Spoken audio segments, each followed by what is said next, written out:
नमस्कार दोस्तों, my self Seema Singh. I hope आप सब बढ़िया होंगे। जैसा कि आपको पता है, हम यहाँ पे होम साइंस के टॉपिक कवर करते हैं और आज जो हमारा टॉपिक है वो है भोज्य पदार्थों में मिलावट, जिसे हम फूड अडल्ट्रेशन बोलते हैं।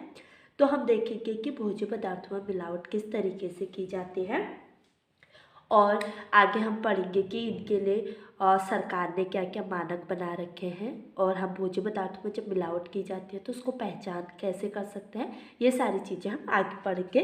तो सबसे पहले हम समझते हैं कि फूड अडल्ट्रेशन या भोज्य पदार्थों में जो मिलावट होती है इसकी परिभाषा क्या होती है, किसको हम मिलावट बोलेंगे।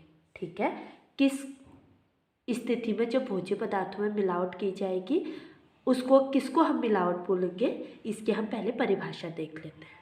ठीक है, अगर भोजन में मिलावट की हम परिभाषा देखें कि किस भोज्य पदार्थों को हम मिलावट बोलेंगे, तो जो मिलावट होता है इसकी परिभाषा क्या है, भोजन में खाने योग्य पदार्थों तथा निम्न श्रेणी।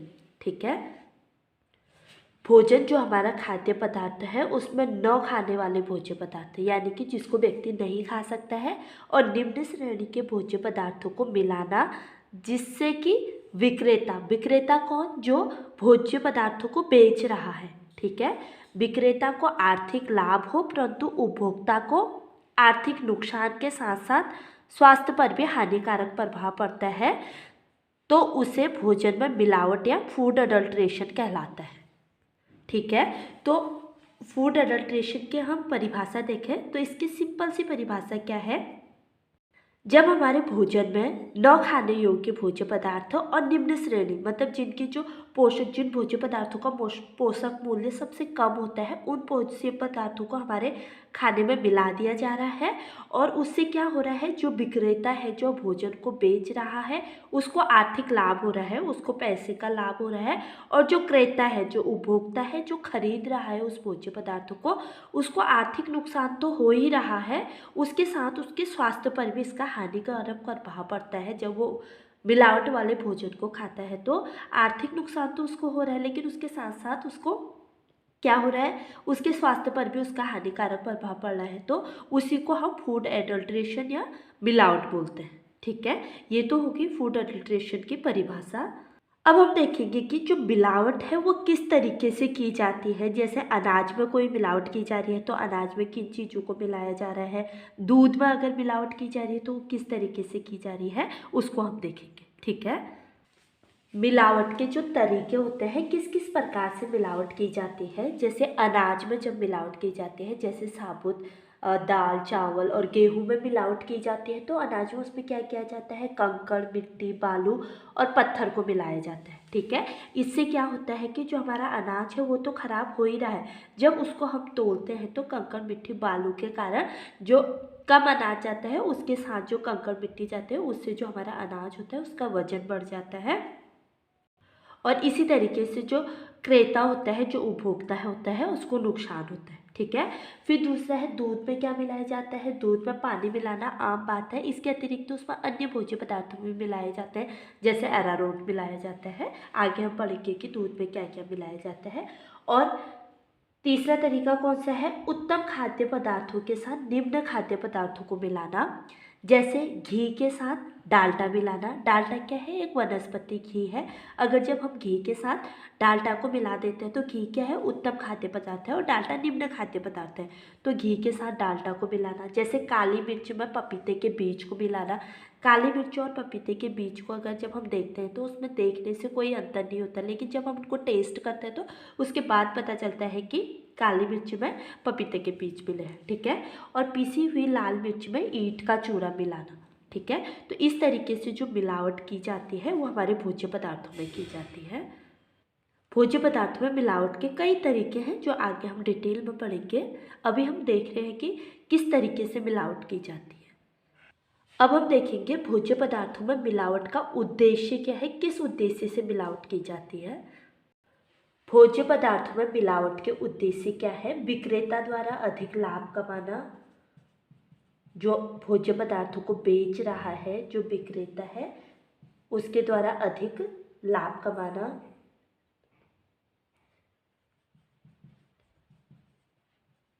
अधिक लाभ कमाना, और इसके अतिरिक्त क्या उद्देश्य है भोज्य पदार्थों में मिलावट का?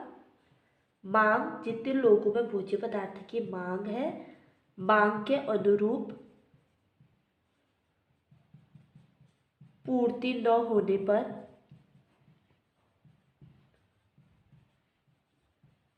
उस कमी की पूर्ति हेतु मिलावट करना। ठीक है। भोज्य पदार्थों में मिलावट का उद्देश्य, पहला मिलावट का जो उद्देश्य वो क्या है? विक्रेता द्वारा अधिक से अधिक लाभ कमाना। जो भोज्य पदार्थों को बेच रहा है वो व्यक्ति अपने को अधिक से अधिक लाभ कमाने के लिए भोज्य पदार्थों में मिलावट करता है। सेकंड क्या है मिलावट का उद्देश्य? मांग के अनुरूप पूर्ति न होने पर उस कमी को पूर्ति हेतु मिलावट करना। जैसे हमारे पास 1 लीटर दूध है, तो उस 1 लीटर दूध में हमें, जैसे हमारे पास क्या है, 1 लीटर दूध है, ठीक है, 1 लीटर दूध है, इसको 3 लोगों में बांटना है, आधा आधा लीटर, 3 लोगों में बांटना है आधा आधा लीटर।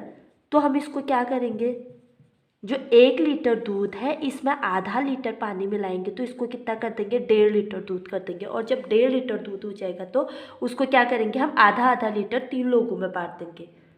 तो इसी तरीके से जब मांग अधिक हो रही है और जो भोज्य पदार्थ है वो हमारे पास कम है, तो इसलिए हम उसके मांग की पूर्ति के लिए सभी लोगों तक वो भोज्य पदार्थ पहुंच जाए, इसलिए हम उसमें मिलावट करते हैं। ठीक है।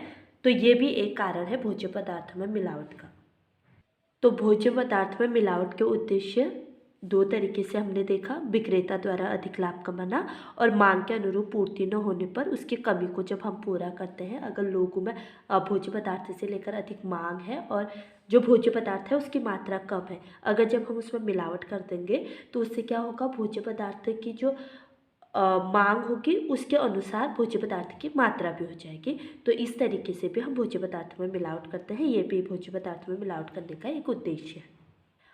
अब हम देखेंगे कि कब कहेंगे कि हम भोज्य पदार्थों में मिलावट है, कैसे हम पता लगाएंगे कि भोज्य पदार्थों में मिलावट है और किस भोज्य पदार्थों को बोलेंगे कि हम इसमें मिलावट है। तो देखते हैं कि कब कहेंगे कि हम भोज्य पदार्थों में मिलावट है। कब कहें कि भोजन में मिलावट है। ठीक है, हम कैसे पहचान करेंगे भोजन में मिलावट है वो देखेंगे।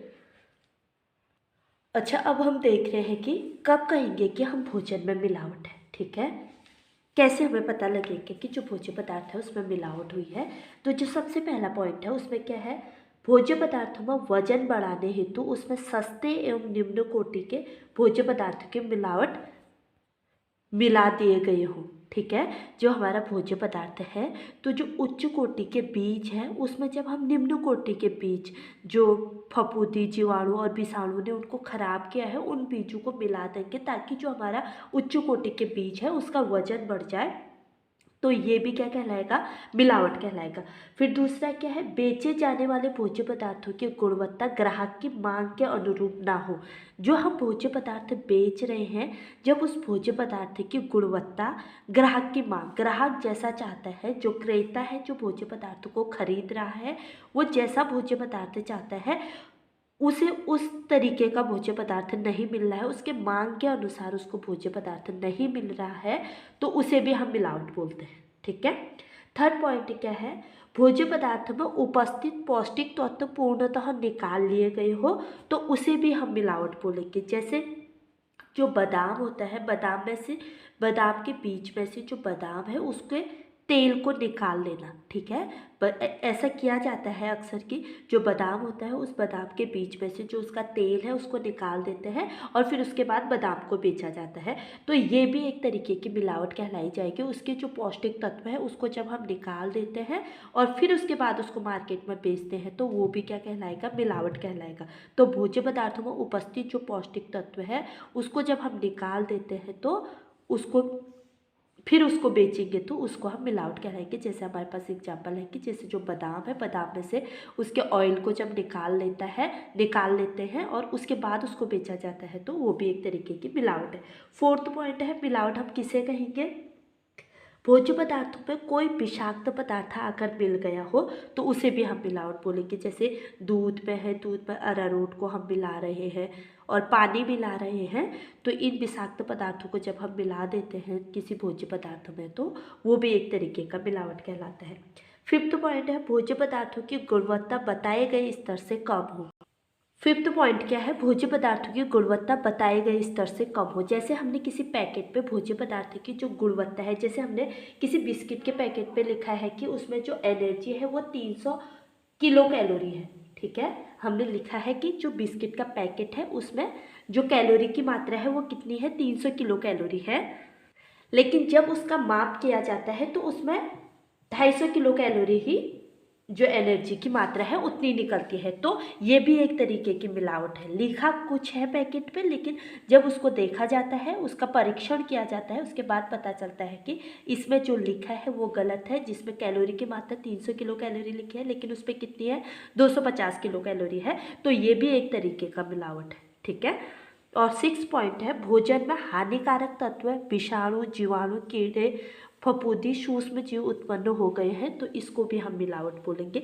जैसे कि गेहूँ चावल में ये चीज़ें आम सी बात है कि उनमें जीवाणु, फफूंदी लगना, सूक्ष्म जीव का लगना, उससे वो खराब हो रहे हैं, उसके बाद उसको मार्केट में बेचा जा रहा है, तो वो भी एक तरीके का मिलावट है।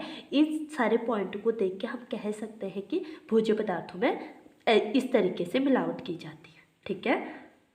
इन चीज़ों को ध्यान में रख के हमारे लिए आसान हो जाता है कि हम मिलावट की पहचान कैसे करेंगे, कब कब हम कह सकते हैं कि जो भोज्य पदार्थ है उसमें मिलावट हुई है, ठीक है।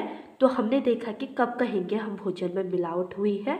अब हम देखेंगे कि मिलावट के कारण कौन कौन से होते हैं। मिलावट के कारण देख रहे हैं। मिलावट के कौन कौन से कारण होते हैं, जानबूझकर की गई मिलावट, ठीक है। जो विक्रेता है वो जानबूझकर मिलावट कर रहा है कि अपने को लाभ पहुंचाने के लिए, ठीक है, जानबूझकर की गई मिलावट। सेकंड जो कारण है वो क्या है, स्वयं होने वाली मिलावट।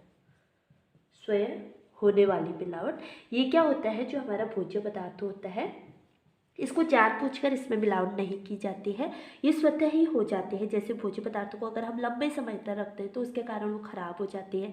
जैसे कोई भोज्य पदार्थ है उसमें कूड़ा करकट अपने आप आके उस पर गिर जा रही है, तो वो भी एक तरीके की मिलावट है। लेकिन जो वो मिलावट होगी वो जानबूझकर की हुई मिलावट नहीं होगी, वो स्वयं होने वाली मिलावट होगी। और जानबूझ के की गई मिलावट को जैसे हम जानते ही हैं, जो विक्रेता है वो अपने को लाभ पहुँचाने के लिए ये मिलावट करते हैं। और दूसरा हमने देखा था कि मांग के अनुरूप भोज्य पदार्थ की पूर्ति करने के लिए भी मिलावट की जाती है, तो वो आएगा जानबूझकर की गई मिलावट के अंतर्गत। जो सेकंड है स्वयं होने वाली मिलावट, ये अपने आप हो जाती है। जैसे कोई भोज्य पदार्थ है, जब उसे हम एक स्थान से दूसरे स्थान पर ले जाते हैं तो उसके कारण वो खराब हो जाता है, उसमें कई जो अनचाहे तत्व होते हैं वो आके मिल जाते हैं, तो वो भी क्या है, एक तरीके की मिलावट है। लेकिन जो वो मिलावट होगी वो स्वयं होने वाली मिलावट होगी, ठीक है। तो मिलावट के दो कारण हैं, जानबूझकर की गई मिलावट और स्वयं होने वाली मिलावट। अब हम देखेंगे कि किस भोज्य पदार्थ में किस तरीके की मिलावट की जाती है। जैसे जो घी होता है, घी में किस चीज़ की मिलावट की जाती है, वनस्पति घी की मिलावट की जाती है, वनस्पति घी। और इसके अतिरिक्त क्या किया जाता है, सुअर, गाय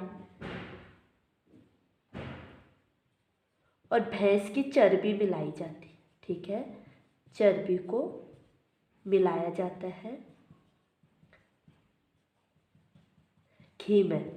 और सरसों के तेल में किस चीज़ की मिलावट की जाती है, सरसों के तेल में आर्जिमोन का तेल मिलाया जाता है। जो आर्जिमोन का तेल होता है ये निम्न श्रेणी का होता है, ठीक है। आर्जिमोन का तेल मिलाया जाता है और इसके अतिरिक्त खनिज तेल मिलाया जाता है। तिल के तेल में किस चीज़ की मिलावट की जाती है, तिल के तेल में इसमें बिनौले का तेल मिलाया जाता है। बिनौला जो होता है ये एक घास होती है, इससे जो इसके जो दाने होते हैं उसको पीसा जाता है, ये खाने योग्य नहीं होता है। इसलिए तिल के तेल में क्या किया जाता है, सस्ता सा बिनौले का तेल मिलाया जाता है। और दूध में किस चीज़ की मिलावट की जाती है, दूध में पानी की मिलावट आम बात है। इसके अतिरिक्त दूध में से क्या किया जाता है, क्रीम को निकाला जाता है, दूध का जो क्रीम होता है उसको निकाला जाता है। तो किसी भोज्य पदार्थ में से हम जब उसके पोषक तत्वों को निकाल लेते हैं तो वो भी एक तरीके की मिलावट होती है। तो क्रीम को निकाल लिया जाता है। इसके अतिरिक्त इसमें अरारोट मिलाया जाता है, ठीक है। और खोया में क्या मिलाया जाता है? जो खोया होता है, खोया में मिलाया जाता है मैदा और स्टार्च को मिलाया जाता है, ठीक है। आइसक्रीम में क्या मिलाया जाता है? आइसक्रीम में जो रंग बैन किए गए हैं, ठीक है, बैन रंग, जो गवर्नमेंट ने जिन रंगों को बैन कर दिया है, रंग को मिलाया जाता है।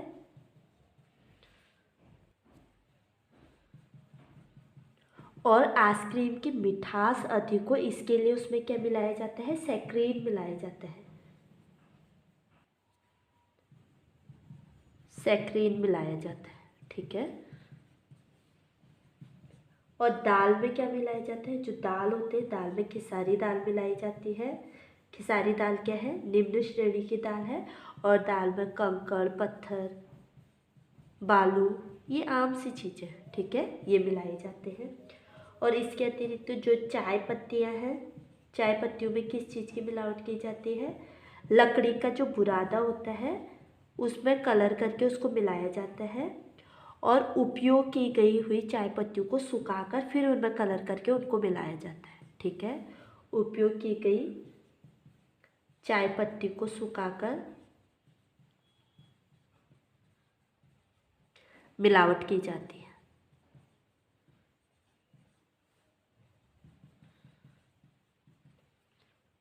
और कॉफ़ी में किस चीज़ की मिलावट की जाती है? कॉफ़ी में इमली भुने हुए इमली के जो बीज होते हैं, खजूर के बीज, चिकोरी पाउडर, जो इमली, खजूर और चिकोरी के बीज होते हैं, बीज को पीसकर मिलाया जाता है,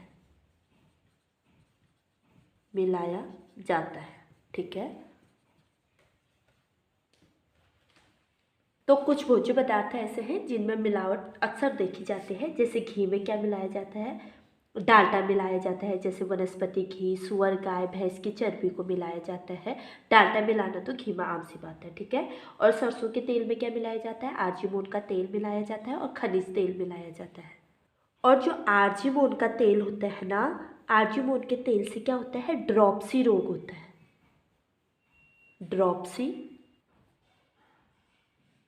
ड्रॉप्सी रोग होता है, ठीक है। आर्जीमोन का जो तेल होता है इससे ड्रॉप्सी रोग होता है। और इस रोग में क्या होता है? व्यक्ति की जो मांसपेशियां होती हैं उनकी जो ऐंठन तीव्र गति से होने लगता है। जो व्यक्ति की जो मांसपेशियां होती हैं उनमें जो लचीलापन होता है, अगर व्यक्ति निरंतर आर्जीमोन के तेल का उपयोग कर रहा है तो उसमें ड्रॉप्सी रोग हो जाता है। और ड्रॉप्सी रोग में क्या होता है? जो मांसपेशियां होती हैं उनका लचीलापन खत्म हो जाता है, ठीक है। और तिल के तेल में किसका मिलावट किया जाता है? बिनौले के तेल का मिलावट किया जाता है। दूध में पानी और दूध में से क्रीम को निकाला जाता है और अरारोट की मिलावट की जाती है। खोया में किसकी मिलावट की जाती है? खोया में मैदा और स्टार्च की मिलावट की जाती है। आइसक्रीम में जो बैंड रंग होते हैं, जो रंग को गवर्नमेंट ने बैन कर दिया है, उन रंगों को मिलाया जाता है जो गवर्नमेंट ने जिन रंगों को बैन कर दिया। जैसे किन किन रंगों को बैन कर दिया है गवर्नमेंट ने? लेड क्रोमेट रंग जो होते हैं, लेड क्रोमेट रंग को बैन कर दिया है। टॉ है, ठीक है, क्रोमेट रंग को बैन कर दिया गवर्नमेंट ने। इन रंगों को मिलाया जाता है। और कोलतार रंग को भी खाने के लिए बैन कर दिया है गवर्नमेंट ने। तो इन रंगों को मिलाया जाता है। इसके अतिरिक्त कौन से रंग मिलाए जाते हैं? ब्लू रंग मिलाए जाते हैं, ब्लू, BRS, ठीक है। इन रंगों को मिलाया जाता है आइसक्रीम में। और कौन से रंग मिलाए जाते हैं? रोडामाइन, बी रंग, ठीक है। ये जो रंग है ये रंग गवर्नमेंट ने बैन कर दिया है। तो मिलावटकर्ता जो होते हैं वो क्या करते हैं? आइसक्रीम में इन रंगों को मिला जाता है। ये रंग क्या होते हैं? सस्ते होते हैं और काफ़ी अच्छा कलर देते हैं, तो इन रंगों को वो मिला देते हैं। इसके अतिरिक्त दाल में खिसारी दाल मिलाई जाती है, कंकड़, पत्थर, बालू को मिलाया जाता है। चाय पत्ती में क्या मिलाया जाता है? लकड़ी का बुरादा मिलाया जाता है। और उपयोग की गई चाय पत्तियों को सुखाकर उनको मिला दिया जाता है। एक बार जो चाय पत्ती उपयोग कर ली है उन चाय पत्तियों को फिर से सुखाकर फिर उनको जो ताज़ी चाय पत्तियाँ हैं उनमें मिला दिया जाता है। और कॉफ़ी में क्या मिलाया जाता है, कॉफ़ी में भुने हुए इमली, खजूर और चिकोरी के बीजों को पीस कर मिलाया जाता है।